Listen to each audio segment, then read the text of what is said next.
Haley said, advice for a Black woman therapist dating in 2025. So this is for anyone who is a therapist, a counselor, a social worker, a teacher, a nurse, a doctor.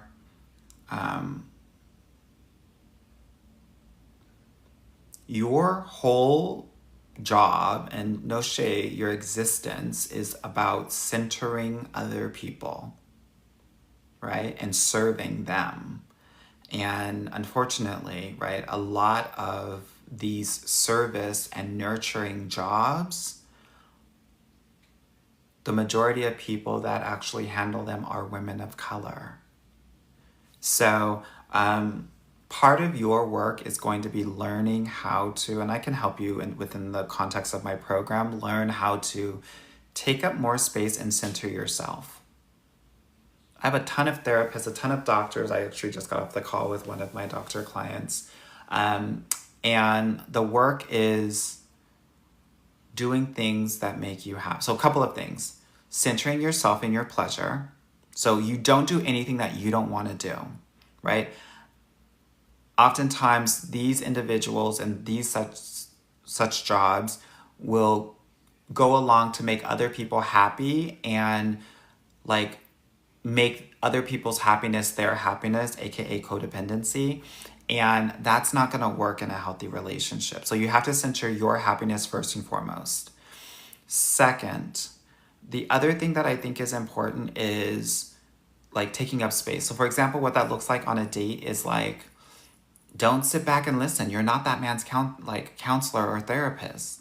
You're going to have to talk 50% of the time.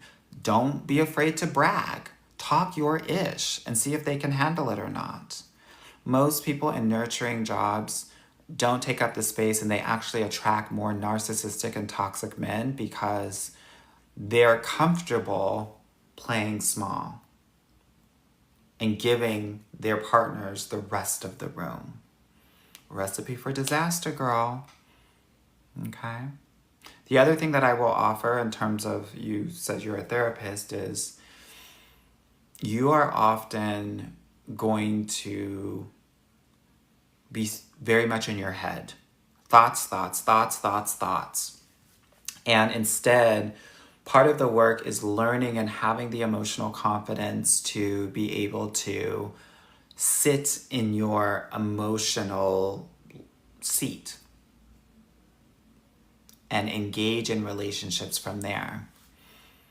And that's hard to do, right? If you are a Black woman and you have been told for most of your life, keep your head in those books, right? Use your brain to thrive, then you will try to use your brain in your love life and in your relationships. But unfortunately, using your brain will do more damage than benefit you in dating. So I actually teach my clients to learn how to feel safe from an emotional place. And that's why they get into relationships every other day in my program. I had a lady in a nurturing career get into a relationship 2 days ago. Yeah, in Denver.